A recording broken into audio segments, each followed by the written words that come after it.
नमस्कार, साई संतोषी kitchen YouTube चॅनलमध्ये आपले स्वागत आहे। आज मी बनवणार आहे आमरस आणि पुरी। चला तर आपल्याला आमरस बनवायचा आहे। आमरस बनवण्यासाठी मी हापूस आंबा आणलेला आहे। हे बघा, हापूस आंबा आहे, हा मस्त छान पिकलेला आहे आणि त्याचा कलर पण असा ऑरेंज ऑरेंज दिसतो। आणि हे बघा, हे देठ आहे ना, देठामुळे आपल्याला कळतं की आंबा हा खूप छान ऑरेंज कलर मध्ये आहे। आणि त्याची देठ पण मी अजून अशी काढलेली नव्हती, आता हे देठ पण काढले। आता मी हे पाण्यामध्ये जरा टाकून देणार आहे 5-1 मिनिटं, कारण की आंबा हा उष्ण असतो, तर तो जरा पाण्यात गार म्हणजे त्याला चिप वगैरे असलं तर पाण्यात टाकून द्यायचा। आणि आपल्याला रस बनवायचा आहे आणि हापूस आंबा आहे आम्ही कापून खाल्लेला आहे, तर खूप गोड आहे। मग तो रसासाठी मी फक्त 2 चमचे मी पिठी साखर घेतलेली आहे आणि वेलची पुडी आहे।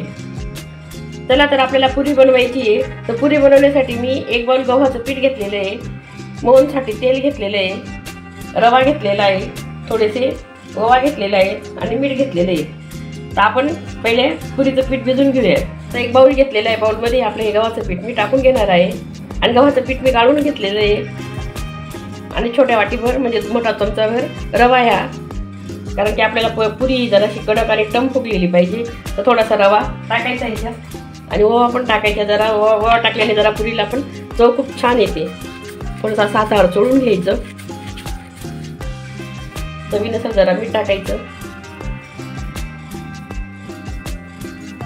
आणि मोहनसाठी तेल गरम करून बी टाकतात, मी असं गारच टाकलेलं आहे। आता हे सर्व साहित्य एकत्र करून घेऊ आपण। चला, आता आपले हे तेल आणि रवा हे टाकून हे मिश्रण आपण मिक्स करून घेतलेले आहे। आता मी थोडं पाणी करून पुरीचं कणिक भिजून घेते। आपल्याला हे जास्त मऊ पण नाही वळायचं, थोडंसं कडक सरस ठेवायचं आहे। आता आपलं पुरीचं पण कणिक मळून झालेलं आहे। आता मी याला झाकून आणि बाजूला ठेवून देणार आहे। हे बघा, आता आंबे धुवून घेतलेले आणि पुसून घेतलेले आहेत। आता आपण त्याचं देठ आहे ना काढून घेऊ। आता आंबा कसा मऊ करून पिळून त्याचा बी रस बनवतात, पण असा चाकूने कट करून घ्यायचा।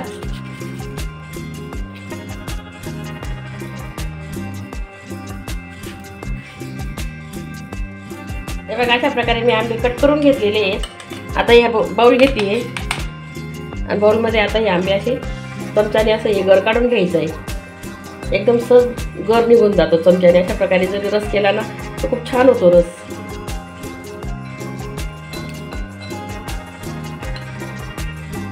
हे बघा, सालीला काहीच गर राहत नाही आणि सहज निघून जातो। मी आता अशा पद्धतीने सर्व फोडींच्या मी गर काढून घेते। चला तर मी सर्व आंब्याच्या फोडींचा गर काढून घेतलेला आहे। आता हा गर आपण मिक्सरमध्ये टाकून घ्यायचा आहे। आता आपल्याला हा रस ना जरा बारीक करून घ्यायचा, कारण की आता या जरा मोठ्या फोडी राहिलेल्या आहेत ना, आता एकसारखं आपल्याला बारीक करून घ्यायचं आहे। आता त्याच्यातच आपल्याला ही पिठी साखर टाकून घ्यायची आहे। आता गोड तुम्ही तुमच्या आवडीनुसार तुम्ही कमी जास्त साखर करू शकता आणि थोडीशी वेलची पूड। आणि आंब्याचा रस ना खूप घट्ट असतो, त्याच्यामध्ये थोडंसं किंचित मी पाणी टाकते। चला तर आपला मिक्सरमध्ये पण हा रस बारीक करून झालेला आहे बघा। आणि आपल्याला पुरी सोबत खायचंय म्हणून तो घट्टसा रस ठेवलेला आहे। त्याच्यात थोडंसं किंचित पाणी टाकलं, कारण की पाणी का टाकले, कारण की आंब्याचा रस हा पचायला जड जातो, त्याच्यामुळे त्याच्यात थोडंसं किंचित सगळ्यांना पाणी टाकायचं किंवा दूध टाकायचं। तर आता आपण पुऱ्या लाटून घेऊ। आता कणिक पण आपलं छान भिजलं गेलं आहे। आता मी त्याचे छोटे छोटे गोळे करते। 1 मोठी पुरी लाटून आणि वाटी किंवा ग्लासने पण आपण छोटे त्याच्या पुऱ्या कट करू शकतो, पण आता मी अशा प्रकारे छोटे गोळे करून पुऱ्या लाटून घेणार आहे। हलकसं थोडंसं गोळ्याला पीठ लावून घेतले आणि पुरी लाटून घेते। हे बघा, गॅसवर मी तेल ठेवलेले कढईमध्ये। आता गॅस पण चालू करते आणि तेल पण गरम करायला ठेवून देते, तोपर्यंत मी पुऱ्या लाटून घेते। एक आपली पुरी पण लाटून झाली आणि बघा, जास्त जाड पण नाही जास्त बारीक पण नाही, मीडियम पुरी लाटलेली मी। आता बाकीच्या मी 2 लाटून घेते पुरी। मीडियम आकारामध्ये आपल्या पुऱ्या लाटून घ्यायच्या।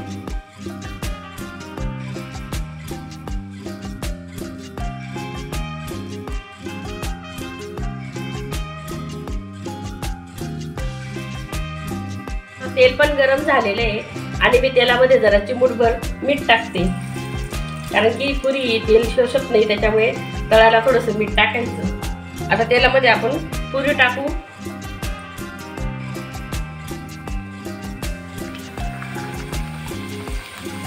आणि पुरी टाकली का तेलामध्ये आपण लगेच त्याची बाजू लगेच पलटीने मारायची, पूर्ण खालची बाजूला तळू द्यायचं आणि मग झाऱ्याने अशा प्रकारे वरच्या बाजूला असं तेल टाकून घ्यायचं.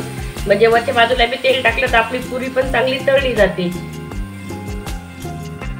आता ही आपण बाजू पलटून घेऊ पुरीची.